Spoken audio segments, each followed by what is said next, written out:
Halo, perkenalkan saya Kamila Fauzia dengan NPM 183507047 akan menjelaskan mengenai dinamika politik lokal di Indonesia pasca reformasi. Jatuhnya rezim Soeharto membawa angin segar bagi Indonesia untuk terciptanya demokrasi. Namun, reformasi politik pasca jatuhnya rezim Soeharto tidak secara otomatis mendorong lahirnya demokrasi. Yang ada adalah lahirnya reformasi menimbulkan mekanisme politik baru bagi masyarakat dan elit di semua level kepolitikan. Setidaknya, terdapat dua hal yang menonjol dari kedinamisan politik lokal di Indonesia. Pertama, politik lokal di Indonesia selalu berusaha dikendalikan oleh pusat. Hal ini dikarenakan karena sumber dayanya yang menggiurkan. Kedua, munculnya local strongman sebagai akibat dari hal yang disebutkan pertama. Local strongman diartikan sebagai orang yang berpengaruh, menguasai, dan mendominasi di ranah lokal, tetapi bukan bagian dari birokrat lokal formal.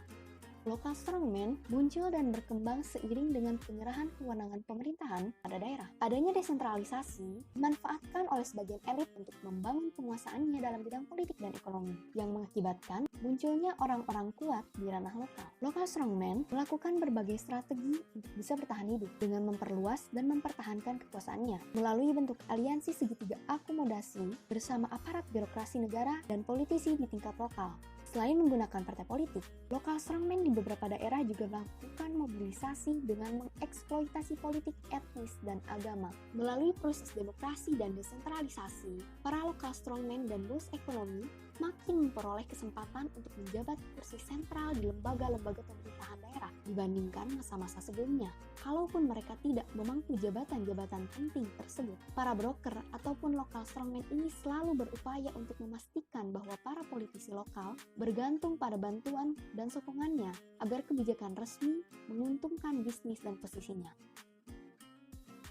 Selain dari adanya fenomena local strongman, politik lokal di Indonesia juga diwarnai dengan adanya kasus korupsi yang dilakukan dalam dinasti-dinasti politik. Dinasti politik diartikan sebagai suatu kerajaan politik di mana elit menempatkan keluarganya, saudaranya, dan kerabatnya di beberapa pos penting pemerintahan, baik lokal maupun nasional, atau dapat dikatakan elit membentuk strategi semacam jaringan kerajaan terstruktur dan sistematis.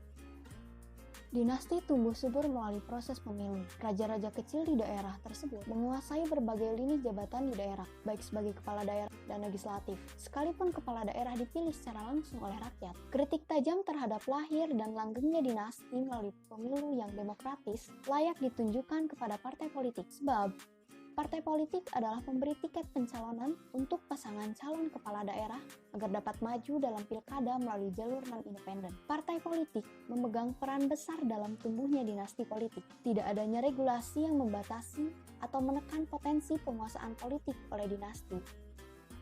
Oligarki yang menjangkiti partai politik selama ini telah mengakibatkan cacatnya mekanisme kandidasi dan pencalonan kader partai untuk berkontestasi dalam pemilu. Dasar pencalonan tersebut menjadi tidak jelas, tidak terukur, dan tidak memprioritaskan kemampuan serta integrasi bakal calon. Semua bergantung pada selera elit partai. Pada saat yang sama, dinasti politik menguasai partai politik. Kelompok tersebut mengunci berbagai pos-pos penting dalam tubuh partai, baik pada level daerah maupun nasional. Alih-alih partai dapat diandalkan untuk memangkas dinasti politik, yang terjadi justru dinasti politik sudah terlebih dahulu menguasai dan mematikan demokrasi dalam partai politik.